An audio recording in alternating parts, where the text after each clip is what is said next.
tiga. Bisa. Tapi pertanyaannya seringkali begini, kasih iso neng angel, angel neng iso mana yang positif? Bisa, tapi sulit. Atau sulit tapi bisa. Sulit tapi bisa. Ini penting, kita punya dasar pikir bahwa sesulit apapun, tapi itu bisa. Tapi kalau kita sudah mikirnya, jadi iso, sudah pasti ujungnya. Nah ini saya ingin memperkenalkan, mungkin sudah tahu, yang namanya hukum tabur tuai. Apa yang kita tabur, itu yang kita tuai. Dan kita mulai dari menabur itu pikiran kita. Nah ini perlu saya begini, mari sama-sama kita lakukan.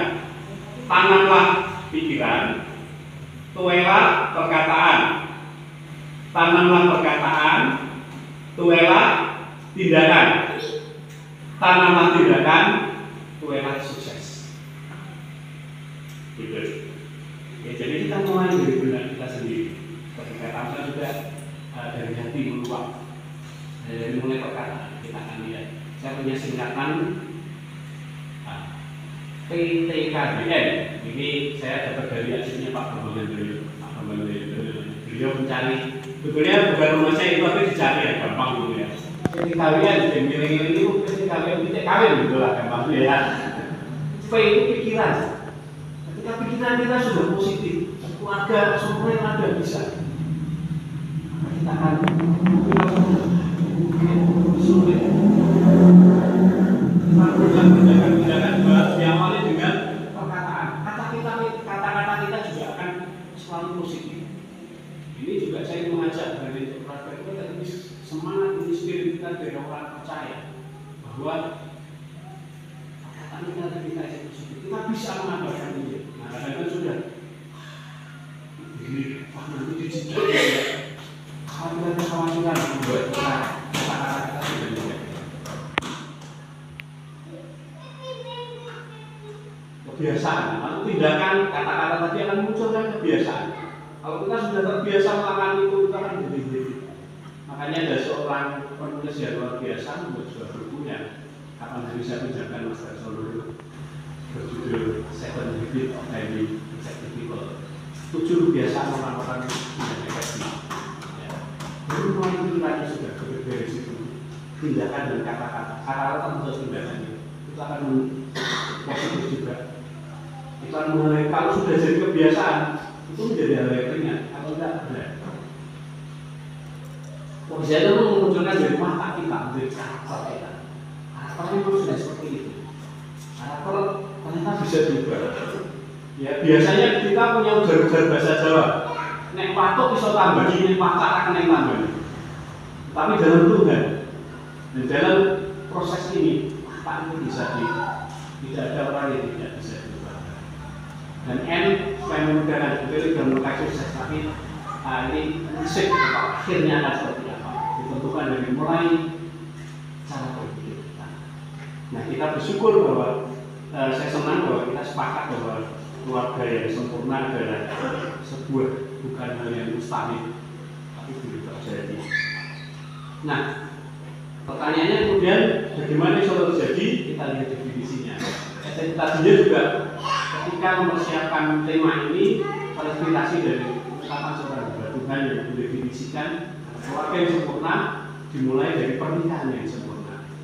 Nah, pernikahan sempurna itu ya kayak apa ya? Apakah yang mengundang bintang tamu di acara pernikahan, menggelar pesta besar-besaran, atau pasangannya wah ya ini dia cantik, ganteng, terus dia enggak ganteng, enggak cantik, apa ya enggak boleh punya keluarga pernikahan yang sempurna.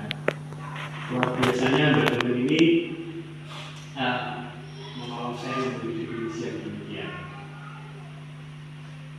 Pernikahan sempurna adalah seorang suami yang tidak sempurna dan seorang istri yang tidak sempurna bersikeras menolak untuk menyerah satu sama lain.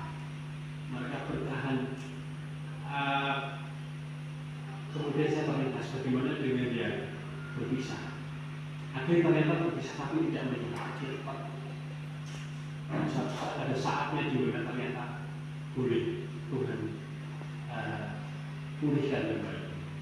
Dan salah satu kesaksian yang mungkin Bapak Ibu senior bersama saya mungkin masih ingat, ada seorang musisi atau artis terkenal zaman dulu, Ade Menuhutu. Nah itu kalau kita mendengar kesaksiannya, istrinya itu tersakiti sekali, tapi tidak mau menyalah atas keluarga ini. Ya, bukan hanya melakukan pesta meninggalkan istrinya, main perempuan dulu, bahkan perempuannya itu bawa ke rumah, tapi istrinya menolak. Dan ada saatnya di mana Tuhan berikan dan mereka berdua sampai usianya lanjut melayani Tuhan. Dan dasar firman Tuhan juga mengatakan bahwa yang sempurna itu ada, buktinya apa? Di dalam Matius 5 ayat 48 dikatakan, karena itu haruslah kamu sempurna seperti Bapamu juga adalah sempurna. Jadi kalau Tuhan memerintahkan kita menjadi sempurna, berarti pasti bisa nggak? Pasti bisa nggak? Karena apa yang Tuhan perintahkan pasti kita dilakukan. Nah kita akan lihat lebih lanjut. Nah bagaimana kita mengupayakan sebuah keluarga yang sempurna? Seluruh bagian dari perikop ayat 1-11 sebetulnya memuat itu semua. Tapi tentunya saya akan menjadi terlalu lama di sini kalau harus membahas semuanya ya. Saya akan mengambil bagian-bagian yang penting untuk saya garis bawahi atau saya harap. Yang pertama ada nasihat di dalam keluarga. Banyak keluarga-keluarga yang mungkin masih utuh-utuh tapi sebetulnya sudah tidak ada guru-guru nasihat, komunikasi sudah tidak terjadi. Saya pernah menemukan sendiri ada sebuah keluarga yang baik-baik saja, rukun, tapi masuk kamar sendiri-sendiri, puji sendiri. Mereka itu baru ngobrol kalau kegayuan. Jadi kalau dari warga gereja datang patuen gitu ya, pertunjukan baru ngobrol. Setelah itu di rumah ya sendiri-sendiri. Jadi sepertinya nanti tidak jalankan nasihat, komunikasi tidak terjadi. Nah Bapak Ibu terkasih dalam Tuhan, nasihat ini juga bukan hanya ujangan seolah-olah orang tua yang selalu masih tahu anak harus ini dan sebagainya. Tapi juga kita mari bagi orang yang kata Tuhan mengerti bahasa orang tua, kita juga mau mendengar dari anak-anak kita. Anak Tuhan taruh hikmat juga sama mereka. Seringkali banyak orang diingatkan justru oleh anak-anak muda. Kita boleh saksikan kejemaat baru di pusat yang justru mengakukan karena ini untuk suami dan nasihat jangan keluarga itu. Tapi nasihat tidak berupa dia apa bijaksana apa, tapi nasihat adalah hal-hal yang boleh mengingatkan kita dengan hal-hal yang mengingatkan kita. Salah satu bukti ketika nasihat itu tidak ada dalam keluarga, dalam ini ayah keluarga ini adalah apa yang terjadi pada dunia. Anak Daud ini kalau kita lihat di Alkitab sama sekali tidak pernah ditegur oleh Daud, sama sekali. Dan hasilnya apa? Dia menjadi raja yang jahat, menjadi orang yang sangat jahat. Dimari terus mengingatkan dan mau mendengar juga. Nasihat ini bukan satu arah, tapi dua arah dan saling. Hanya juga keluarga yang saling melayani tadi keluarga yang saling melayani dan melayani Tuhan. Berikutnya ada penghiburan kasih. Nah, terlebih secara khusus saya ingin mengajak Bapak Ibu kasih dalam Tuhan. Ada satu poin yang sering kita lupakan.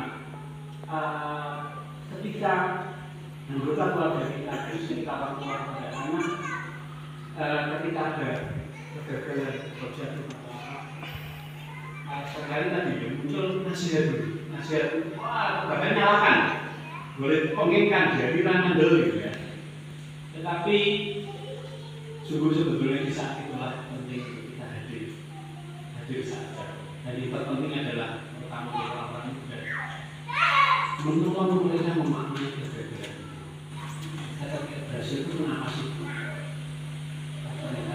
Juga dalam pergumulan kita sebagai jemaat bersama ada kegagalan, ada kejatuhan. Dan ketika Tuhan izinkan itu pasti ada hal baik yang boleh terjadi. Dan mungkin kita lagi dipakai iman, kita berkata bahwa memang kita bisa kok gagal Tuhan izinkan, tapi ternyata ada makna yang lebih indah yang bukan persiapan di masa yang akan datang. Saya nggak tahu berapa dari kita yang mungkin pernah ketika dulu pacaran putus gitu ya. Mungkin hari ini akan berkata ujungnya dia putus kalau kayak gitu ya. Karena dapatnya sekarang yang lebih baik.